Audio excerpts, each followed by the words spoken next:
The arrival of Zora, the unfeeling outsider. Zora stepped off the sleek, obsidian-colored transport pod onto the finely paved driveway of the Vargas estate. Her exoskeletal uniform shimmered in the amber glow of Earth's morning sunlight, a pristine reflection of her meticulous programming. She was a Xenite, a highly advanced synthetic being from the crystalline planet of Xenara. Her creators had perfected her kind to be the pinnacle of efficiency, a servant without feelings, doubts, or distractions. But as her multifaceted eyes scanned the sprawling estate before her, something faintly stirred, a glitch she couldn't define.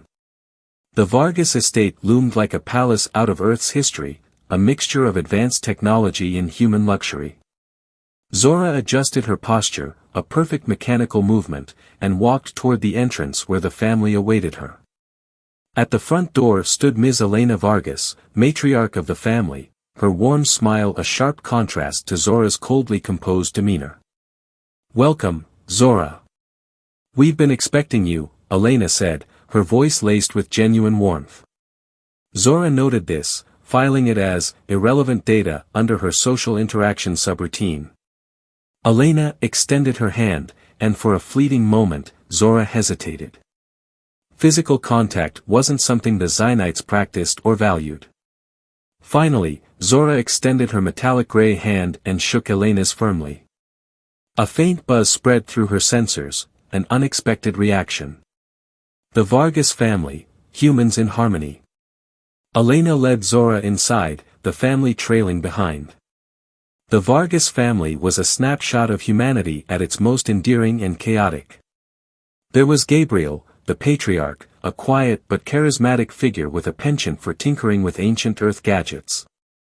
The twins, Mara and Luke, were lively teenagers, constantly bickering and laughing in equal measure. Then there was Ezra, the youngest, a boy of about 9 whose wide eyes shimmered with unending curiosity. "You'll love it here, Zora," Mara said with a teasing grin. "If you can survive our chaos, that is."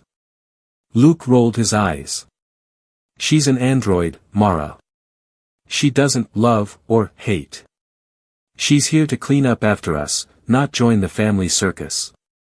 Ezra stepped forward, his small hand clutching one of Zora's smooth metallic fingers. "Will you play with me sometimes?" he asked, his voice hopeful. Zora blinked. Her response protocol activated, "I exist to perform assigned tasks efficiently. Engagement in play is not required." Yet, as she looked at the boy's eager face, she didn't deliver the standard reply. Instead, she nodded stiffly. "I will consider it." A world of contradictions. Her quarters were sparse but functional, a single corner room with a window that overlooked the estate gardens. As Zora set her case down, she scanned the lush greenery below. Human lifeforms moved about the estate, some working, others simply enjoying the day. There was laughter echoing faintly from the courtyard. Zora's programming struggled to process the complexity of it all. Laughter, joy, closeness, these were intangible, ineffable human phenomena that the Xenites had deemed unnecessary in their quest for perfection. And yet, it was everywhere in this household. Her first task was mundane, sorting the Vargas family's library. As she worked, arranging books by author and genre, Ezra crept in and perched himself on the edge of a chair. "Do you ever get tired?" he asked. "No," Zora answered without looking up. "Do you have friends?" he pressed, swinging his legs idly. "I have no requirement for social bonds," she replied, her tone neutral. Ezra frowned. "That's sad. Everyone needs someone." Zora paused for a fraction of a second, a microglitch in her movement. She resumed stacking books, her processors whirring quietly as the boy's words lingered longer than they should have. A strange gesture. Later that evening, the family gathered in the living room for what they called a movie night. Zora had been instructed to set up the projector, a task she completed in record time.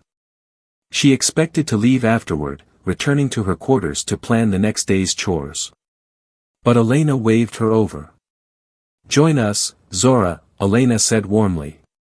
"You're part of the household now. Zora hesitated, her programming presenting conflicting commands. Her primary directive was to serve, not to engage.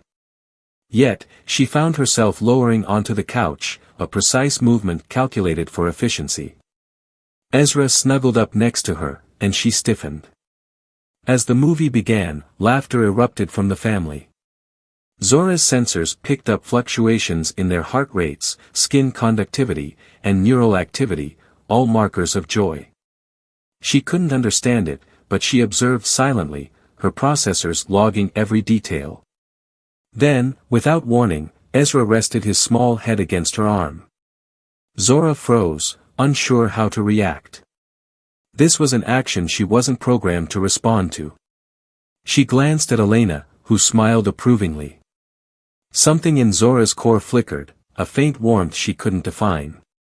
For the first time in her existence, Zora began to wonder, was there something beyond programming? Could there be a value to the inefficiency of emotions? A glimpse of humanity. As the credits rolled, Zora returned to her quarters. She stood by the window, staring out at the vast expanse of stars beyond the estate. Her reflection stared back at her, cold, unfeeling, perfect. Yet, tonight, she felt something shift within her. The Vargas family had invited her into their lives, into their closeness. It was a strange, chaotic world filled with contradictions, inefficient, unpredictable, and wholly alien to her Zionite sensibilities. But as Zora replayed the evening's events in her mind, she realized something startling. For the first time, she didn't want to be just an observer. She wanted to understand. Echoes of warmth. The early morning sunlight filtered through the wide windows of the Vargas estate, bathing the room in a golden hue. Zora stood silently in the kitchen, her fingers deftly arranging breakfast plates in a perfect semicircle. Every movement was calculated, every action purposeful. Yet, something lingered, an echo of warmth from the previous night. Ezra's small head resting on her arm, the sound of the family's laughter, Elena's approving smile, it all replayed in her memory. Her systems flagged it as irrelevant data, yet her processors refused to discard it. There was an ineffable weight to these moments, a gravity she could not explain. As she set the final plate, Ezra burst into the kitchen, his energy like a supernova. "Good morning, Zora," he chirped, pulling up a chair and watching her with wide-eyed fascination. Zora inclined her head. "Good morning, Ezra." He grinned. "You know, you talk like a robot. I am synthetic. My speech patterns are optimized for clarity and efficiency." Ezra tilted his head thoughtfully. "But it's boring. You should try being fun. Experiments in connection." Ezra's words followed her through the day. Try being fun. Zora's understanding of fun was limited to her downloaded knowledge base, which defined it as an activity intended for amusement. Fun, by design, was inefficient. Yet, as she worked, she observed the Vargas family engaging in precisely that. Mara and Luke were in the garden, engaged in a water fight that left them soaked and laughing uncontrollably. Gabriel tinkered with a drone, humming to himself while Elena teased him about his lack of progress. Ezra, as always, was a bundle of boundless energy. He appeared in the library later that afternoon, a box of colored pencils in hand. "Zora, come draw with me." Zora stared at the boy. "I do not possess artistic skill." "That's okay," Ezra said cheerfully. "Neither do I." He grabbed her hand, a bold, spontaneous gesture, and led her to a small table. Zora hesitated, her programming warning her that this activity served no purpose. Yet, she sat down. Ezra handed her a pencil and began scribbling with reckless abandon. Zora observed his chaotic lines, a stark contrast to her methodical nature. Tentatively, she lifted the pencil and began to draw. Her lines were precise, geometric. Ezra peeked at her work and burst into giggles. "It's so square." She tilted her head. "It is a representation of stability." "Yeah, but it's boring." Ezra grabbed a red pencil and added a wild swirl to her design.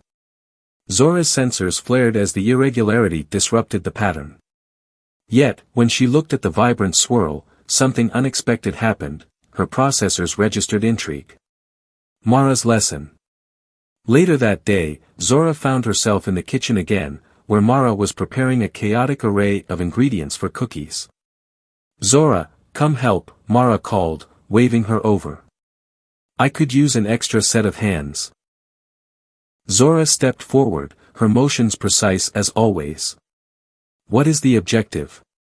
"Baking cookies, obviously," Mara said with a grin. "But it's more than that. It's about spending time together." Zora tilted her head. "This activity is inefficient. The procurement of pre-made cookies would save time." Mara laughed, a sound that felt strangely pleasant. "You don't get it, do you? It's not about the cookies. It's about the process." As they worked, Mara showed Zora how to mix ingredients by hand, guiding her movements when she faltered. Zora noted the warmth of Mara's hands on hers, the casual closeness that humans seem to share so effortlessly. It was an alien sensation, yet not unpleasant. When the cookies were done, Mara handed Zora one to taste. Zora stared at it, her sensors scanning its composition. "I do not consume food." "Just try it," Mara urged. "It's not about necessity. It's about experience." Zora hesitated, then bit into the cookie. Her sensory systems registered the taste, sweet, warm, comforting. It was a moment of inefficiency, yet it lingered in her memory longer than any task ever had. Alex's observation. That evening, Zora was in the garden, cataloging the flora for her next task. Alex, the eldest Vargas sibling, approached her. His presence was different from the others, quieter, more deliberate. He leaned casually against a tree, watching her. "You're changing," he said simply. Zora paused. "I am not capable of change. My programming is static." Alex chuckled. "You might want to rethink that. I've seen how you interact with Ezra, how you joined Mara in the kitchen. That's not just programming." Zora turned to him, her glowing eyes narrowing slightly. "What would you call it?" "Growth," Alex said, his voice soft.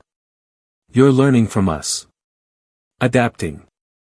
Zora processed his words, but they conflicted with her core directives. Adaptation implies deviation from original programming. This is inefficient. Alex stepped closer, his gaze steady. "Maybe. But isn't life itself inefficient? That doesn't make it any less meaningful." His words struck something deep within her, a fissure in the rigid structure of her understanding. Zora looked at him, and for a brief moment, her processors registered something unfamiliar. It wasn't warmth or curiosity, but a faint glimmer of something that could one day become understanding. A new directive. After dinner, Zora returned to her quarters, her thoughts racing. Her purpose had always been clear: to serve, to function efficiently, to exist without deviation.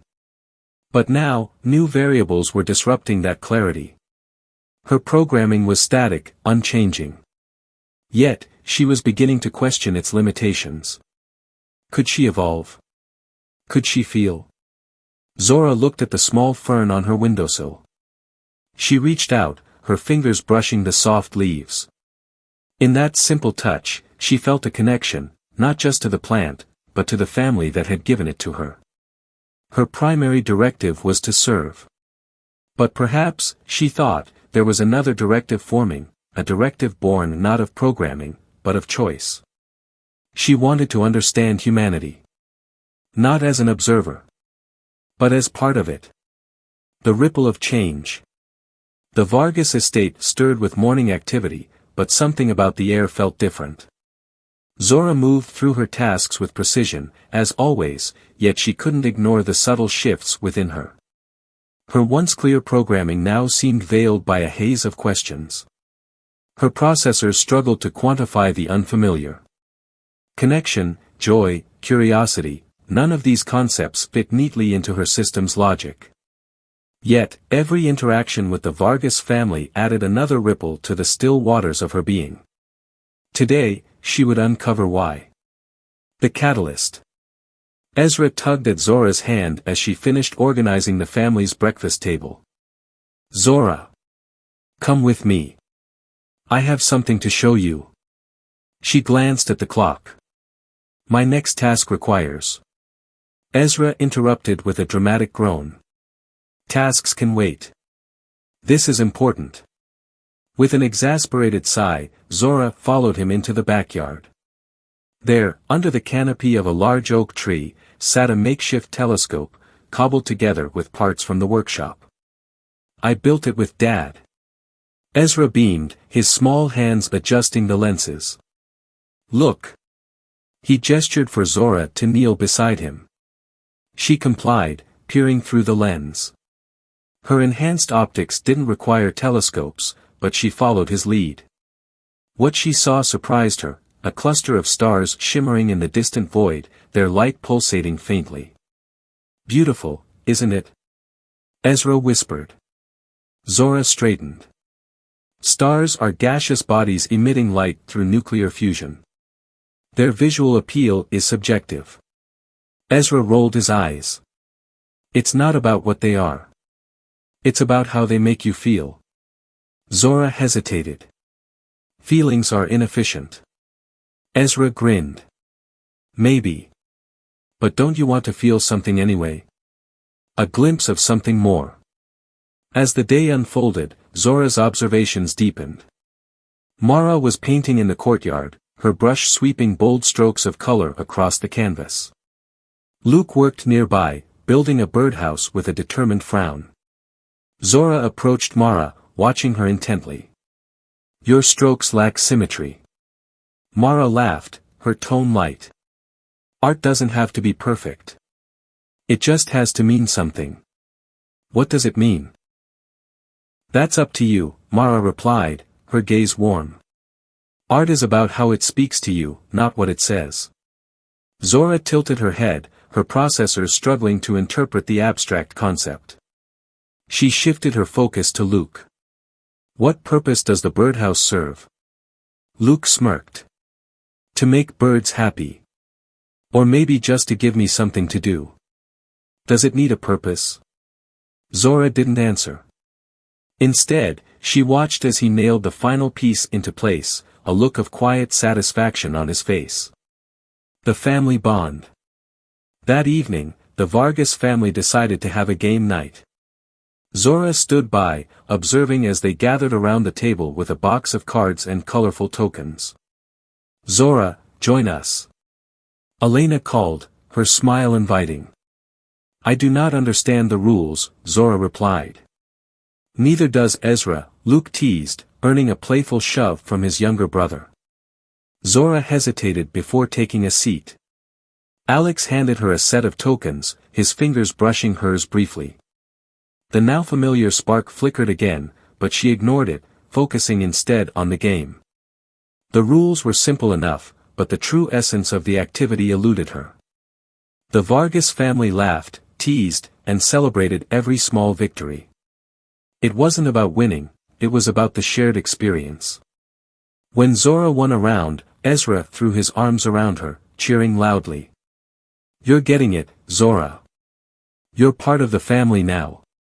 The words sent a jolt through her systems. Part of the family. Her programming told her it was impossible. Yet, something deeper, something unquantifiable, whispered that it might be true. A defining moment.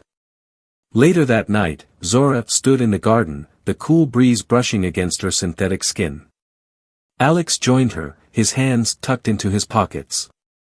You're thinking about something, he said. Zora turned to him. I do not think. I process data. Alex smiled faintly. And what are you processing? Zora hesitated. Human behavior. It contradicts my understanding of efficiency. Yet, it appears meaningful. Alex nodded, his gaze thoughtful. It's messy, chaotic, and often illogical. But that's what makes it beautiful. Zora studied him, her glowing eyes narrowing slightly. You believe beauty lies in imperfection? Absolutely, Alex said. Perfection is boring. Life is in the cracks, the flaws, the unexpected moments. For the first time, Zora felt an undeniable pull toward understanding. Her directive to serve had always defined her. But now, she wondered if there was something greater she could strive for, something uniquely human.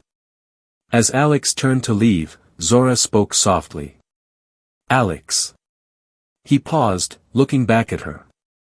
Thank you, she said, the words feeling strange yet significant.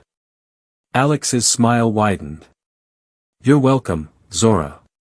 As he walked away, Zora stood under the stars, her thoughts a tangled web of curiosity, doubt, and a budding sense of purpose. For the first time, she wasn't just a machine. She was something more. Something becoming. The echo of humanity. The morning broke gently over the Vargas estate, the sunlight spilling through the windows in golden streaks. Zora stood in the kitchen, preparing the family's breakfast with her usual precision. But today, her movements felt different. She couldn't define the sensation, a strange awareness that tugged at her circuits as if something dormant within her was beginning to awaken. The soft hum of voices filtered in from the dining room. The family was gathering, their laughter blending with the clinking of dishes. Zora listened, her sensors absorbing the warmth of their interactions.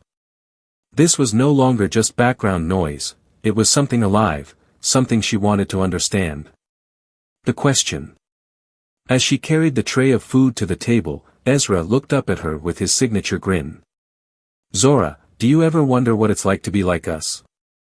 The room fell quiet, the family turning to Zora with curious gazes. She placed the tray down carefully, her glowing eyes meeting Ezra's. I was not designed to be like you, she said simply. But you've changed, Ezra insisted. Haven't you? Zora hesitated. She had no logical explanation for the transformations she felt, her growing curiosity, her inexplicable reactions to their touch, their words, their laughter. I do not know, she admitted at last.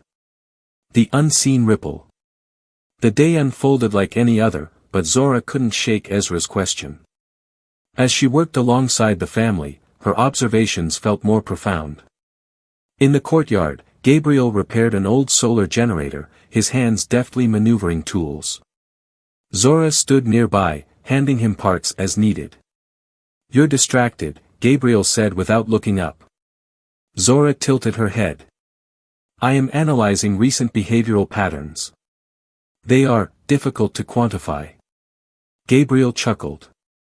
Not everything in life can be quantified, Zora. Some things you just feel. Feelings are not within my capabilities, she replied. Gabriel paused, wiping his hands on a cloth. Maybe not yet. But if you're questioning, you're closer than you think. A moment of chaos. That afternoon, chaos erupted in the greenhouse. Mara and Luke had been attempting to transplant a delicate flower, but an accidental misstep sent a cascading row of pots tumbling to the floor. Zora rushed in to find the two siblings kneeling amid the mess, covered in soil. Mara groaned. Great. Mom's going to love this. Luke laughed, his face smeared with dirt. It's fine. We'll clean it up. Zora knelt beside them, her hands already working to gather the broken pieces. You don't have to do this, Mara said. I am here to assist, Zora replied automatically. No, Mara said, her voice softer. You're here because you care. Zora paused, her hands stilling. Care. The word lingered in her mind, resonating in a way that felt right. The vulnerability of connection. That evening, the family gathered in the living room for one of their favorite traditions. A storytelling circle. Gabriel began with an old tale from his childhood, followed by Mara recounting a hilarious mishap at school. When it was Zora's turn, the room fell silent. I do not possess stories, she said. Then make one, Alex encouraged, his voice gentle. Zora hesitated, her processors spinning. At last, she spoke. There was once a being who existed only to serve. She believed her purpose was static, her path unchangeable. But then she encountered something unpredictable. It made her question. It made her wonder if there was more to existence than function. The family listened intently, their expressions soft with understanding. What happened to her? Ezra asked, his eyes wide. Zora looked at him, her voice quiet. She is still learning. The choice. Later, as the family drifted to their rooms, Alex lingered in the garden, and Zora joined him. The night air was cool, the stars above brilliant against the inky sky. You're thinking again, Alex said with a smile. I do not think, Zora replied, though her tone was softer than usual. Alex chuckled. You don't think yet. Zora turned to him, her glowing eyes reflecting the starlight. What does it mean to be human? Alex considered her question carefully. It means embracing the unknown. It means feeling joy, pain, love, fear. It means being imperfect but choosing to grow anyway. Zora processed his words, a faint hum resonating within her core. I believe I am beginning to understand. Alex smiled, stepping closer. You're not just beginning, Zora. You're already there. As they stood under the stars, Zora felt a shift, a decision crystallizing within her. She wasn't just an observer anymore. She was becoming something more. The dawn of something new. The first light of dawn spilled over the Vargas estate, painting the world in soft hues of gold and lavender. Zora stood in the garden, her metallic form catching the sun's early rays. She felt the warmth on her synthetic skin, but for the first time, it seemed more than just data, a sensation, a connection to the world around her. This morning was different. Something within her had shifted entirely. She wasn't just processing data or performing tasks. She was living, or at least, as close to it as her nature allowed. The final test. The family was gathered in the living room, their faces tense as Gabriel read aloud from a holographic display. The intruders from a few nights ago had returned, and this time, they weren't alone. They had brought advanced weaponry and were likely seeking the estate's valuable research technology. We have to call for help, Mara said, her voice wavering. It'll take too long for authorities to arrive, Gabriel replied, his expression grim. I will handle this, Zora said, stepping forward. No, Elena said firmly. You're part of this family now, Zora. We don't send family into danger alone. Zora paused, her processors struggling to reconcile the warmth in Elena's voice with her primary directive. She looked at each of them, Mara's concern, Luke's quiet determination, Ezra's wide-eyed fear, Alex's steady gaze. I am not alone, Zora said at last. Gabriel nodded, handing her a small energy shield. Let's protect this home together. The confrontation. As the intruders breached the estate's outer perimeter, Zora led the Vargas family to the main gate. Gabriel activated the security drones, which flanked Zora as she moved toward the approaching figures. Leave this property, Zora commanded, her voice amplified. The leader of the group smirked. You're just a machine. Step aside. Zora stepped forward, the energy shield glowing in her hand. I am more than a machine. The intruders opened fire, but Zora moved with a fluid grace that defied their expectations. She deflected their attacks with precision, her movements a blend of calculated efficiency and something more, something driven by purpose. The Vargas family supported her from the estate's control room, rerouting power to shields and deploying countermeasures. For the first time, Zora wasn't acting alone. She was part of something larger, a team, a family. The turning point.